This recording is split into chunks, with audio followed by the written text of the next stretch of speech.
Morning guys. Namamas Pagkalabas na. ng trabaho, wala man lang mabilihan ng kape. Nag-duty ako kagabi. Sira din yung initan ng tubig ng heater. Ito ngayon, lumabas na tayo galing sa work na para ng mabilihan ng kape. Okay, lakad-lakad lang. Ito nga, medyo madilim pa alas 6 ng umaga.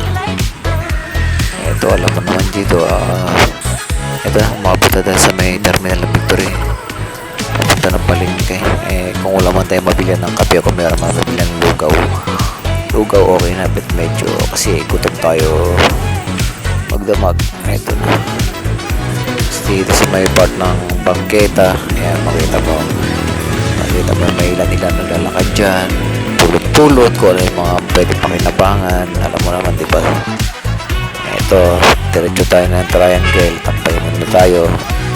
Wala kong rin magpagupit kasi medyo mahaba na itong buhok natin.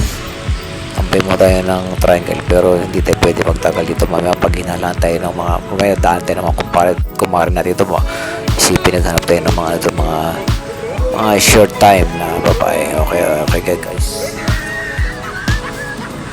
Okay guys, lakad mo ng konti. Baka makahanap tayo ng barber shop na bukas na.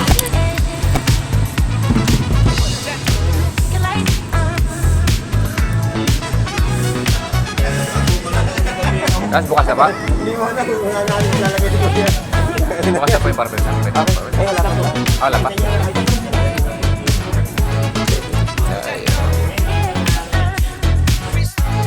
Wait muna tayo guys. Saan po? Dito rin sa ano? May namatay na barbero dyan? Matanda na? Matanda na? Bata pa, 54 pa lang. High blood? Baka high blood po? High blood. O yun, mahirap. Sakit sa puso. Barbero po yan. Barbero yung namatay. Kawawa naman.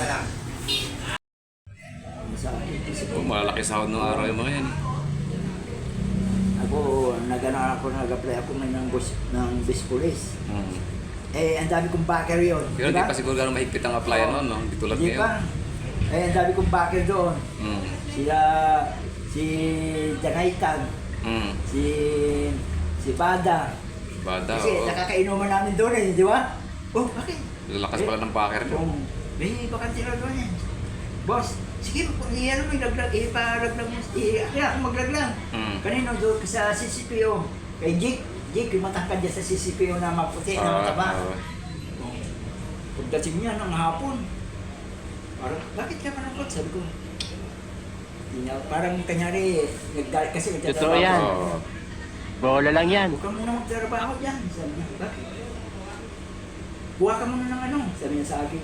Sweldo namin sa kanya. Malalaki din yata sahod ng mga inong araw. Si Manila Boy, taga Barreto. Yun o. Ito. Base na sa Facebook yan. Totoo yan. Barreto rin yan. Bola lang yan.